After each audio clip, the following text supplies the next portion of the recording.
নমস্কার সবাইকে। তো এখন আমরা চলে এসেছি ইন্ডিয়া ওয়ান এয়ার এই ওয়েবসাইটে। এটি একটি প্রাইভেট জব ভ্যাকান্সি। দেখুন, এখানে ওয়েবসাইটটি হলো www.INDIAONE ইন্ডিয়া ওয়ান একই সাথে AIR.com। ওয়েবসাইটটি খোলার পর ভিডিওতে দেখুন, আমরা এখানে সিলেক্ট করব কেরিয়ার অপশানে। কেরিয়ার অপশানে সিলেক্ট করলে আপনারা এখানে দেখতে পাবেন যে ভ্যাকান্সিগুলো এখানে চলছে অ্যাপ্লাইয়ের জন্য। Airport service senior security executive, airport service security supervisor, এইসব পোস্টগুলো চলছে। তো এখান থেকে অ্যাপ্লিকেশন করতে গেলে আপনাকে প্রথমে যেতে হবে ভিউ ডিটেলস। ভিউ ডিটেলসে গেলেন, দেখুন এখানে কী কী চেয়েছে ওরা। এখানে চেয়েছে এই পোস্টটার জন্য airport service senior security executive, এর জন্য চেয়েছে গ্র্যাজুয়েশন ইন এনি স্ট্রিম, যে কোনো স্ট্রিম থেকে গ্র্যাজুয়েশন থাকলেই হবে, minimum 3 years of experience with valid basic appsec and screener licence standalone, excellent communication and interpersonal skill, strong knowledge of MS office, willing to work in shift, মানে যে কোনো শিফটে কাজ করার জন্য আপনাকে তৈরি থাকতে হবে, সে নাইট শিফট হোক, ডে শিফট হোক, যে শিফটটি পড়বে আপনাকে সেই শিফটে কাজ করতে হবে। এখান থেকে আপনাকে অ্যাপ্লাই করার জন্য আপনাকে ক্লিক করতে হবে অ্যাপ্লাই বাটনে। অ্যাপ্লাই বাটনে ক্লিক করার পরে ওদের একটি গুগল পেজ খুলে যাবে। গুগল পেজে আপনারা দেখতে পাচ্ছেন, এখানে আপনারা অ্যাপ্লাই করবেন, আপনাদের মেলিং আইডি দিয়ে লগ ইন করিয়ে নিতে হবে।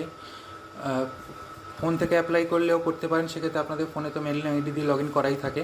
মেলিং আইডি সেই যে কোনো একটা মেলিং আইডি চুজ করবেন, যদি দুটো তিনটে মেলিং আইডি থাকে। কম্পিউটার থেকেও যদি করতে চান তাহলে সেক্ষেত্রে প্রথমে যে কোনো ব্রাউজার খুলে তাতে আপনারা জিমেলটা লগ ইন করিয়ে রেখে দেবেন। খুলে গেলে লগ ইন করিয়ে রেখে দিলে আপনার সেই লগ ইন আইডি দিয়েই এই গুগল পেজটা খুলে যাবে। এখানে আপনার দিয়েছেন ফিল নেম, এখানে আপনার নাম ফিল করবেন। এখানে আপনার ইমেল আইডিটা ফিল করবেন।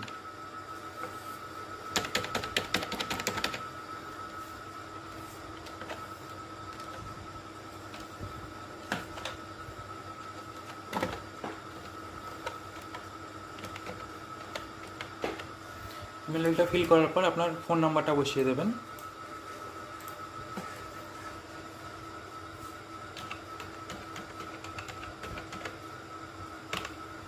ফোন নাম্বার বসিয়ে দেওয়ার পর আপনার ডেট অফ বার্থ সিলেক্ট করবেন। আমি এখানে র্যান্ডাম সিলেক্ট করছি।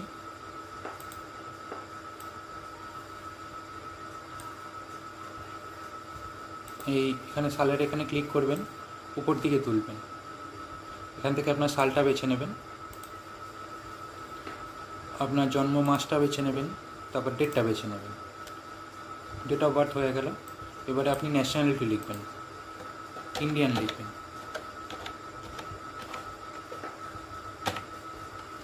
কারেন্ট লোকেশন লিখবেন, আপনি যে সিটি থেকে করছেন।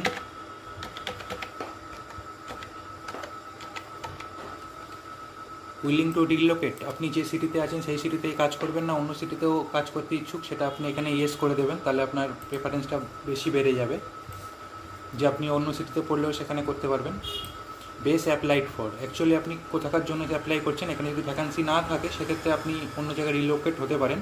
কিন্তু বেস অ্যাপ্লাই ফর আপনি ধরুন কলকাতায় করছি, সেক্ষেত্রে কলকাতা দিলাম। আর এক্ষেত্রে আপনাকে পাসপোর্ট অ্যাপ্লিকেশন করে নিতে হবে, এটা মাস্ট। আপনাকে পাসপোর্ট ভ্যালিডিটি কতদিন আছে সেই ডেটটা এখানে বসিয়ে দিতে হবে। বুঝতেই পারছেন এয়ারলাইন্সের কাজ, সেক্ষেত্রে ভ্যালিডিটি হয়তো বেশি দিন পর্যন্ত আছে। যখন আমরা নিচের দিকে নামাবো 2036 অবধি ধরুন আছে।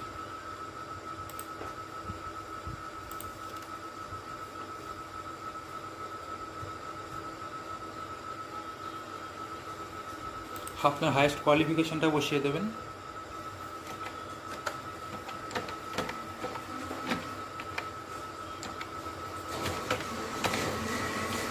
গ্র্যাজুয়েশন বসিয়ে দিলেন বা মাস্টার ডিগ্রি হলে MA বসিয়ে দিলেন বা MSc বা MCom। পোস্ট অ্যাপ্লাইড ফর, এখানে 3টি পোস্টের মধ্যে কোনটা আপনি অ্যাপ্লাই করতেছেন, security executive, security supervisor, senior security supervisor. এবার আপনি দেখে নেবেন আপনি কোনটিতে সুইটেবল, সেক্ষেত্রে সেটা সিলেক্ট করবেন।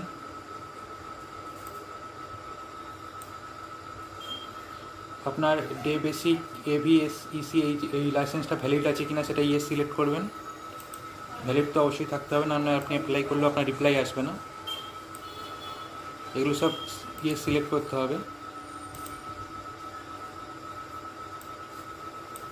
আপনার ওয়ার্ক এক্সপিরিয়েন্স টোটাল দিয়ে দিতে হবে। কারেন্ট যে অর্গানাইজেশনের কাজ করছেন সেই অর্গানাইজেশনের নাম দিয়ে দিতে হবে। আপনার কারেন্ট ডেজিগনেশন দিয়ে দিতে হবে। ইন্ডিয়ান রুপিসে আপনার কারেন্ট পার মান্থ স্যালারি কত সেটা আপনি বসিয়ে দেবেন।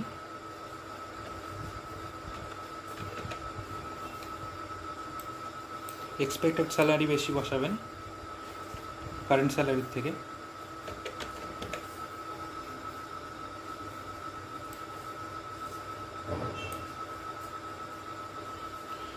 নোটিস পিরিয়ড আপনি ইমিডিয়েট করে দেবেন, যেহেতু আপনি এখানে কাজ করছেন। কমেন্ট সিপে নিয়ে আপনার যদি কিছু বলার থাকে এক্ষেত্রে, সেক্ষেত্রে আপনি এখানে যে নোটিস পিরিয়ডের ব্যাপারটা সেটা আপনি লিখে দিতে পারেন যে আপনার নোটিস পিরিয়ড আপনি ওখানে পেলে, তারপরে আপনি যদি সিলেক্ট হন সেক্ষেত্রে আপনি কোম্পানিতে বললে আপনার কোম্পানি কতদিনে নোটিস পিরিয়ড দেবে, আপনার কতদিনে জয়েন করতে পারবেন। তারপরে সাবমিট বাটনে ক্লিক করবেন। ক্লিক করলে এখানে দেখাচ্ছে দেখুন, thanks for submitting your contact info. আপনার কন্ট্যাক্ট ইনফো সাবমিট করা হয়ে গেছে গুগল পেজে। ওদের ওখানকার যে এইচআর আছে তিনি যদি সুইটেবল মনে করেন আপনাকে অবশ্যই ফোন করবে। ভিডিওটি দেখার জন্য ধন্যবাদ। অনুগ্রহ করে লাইক ও শেয়ার করবেন, আমার চ্যানেলটা সাবস্ক্রাইব করে রাখবেন চাকরি সংক্রান্ত গভর্নমেন্ট হোক ও প্রাইভেট জব দেখার জন্য এবং নোটিফিকেশানগুলি তাড়াতাড়ি পাওয়ার জন্য।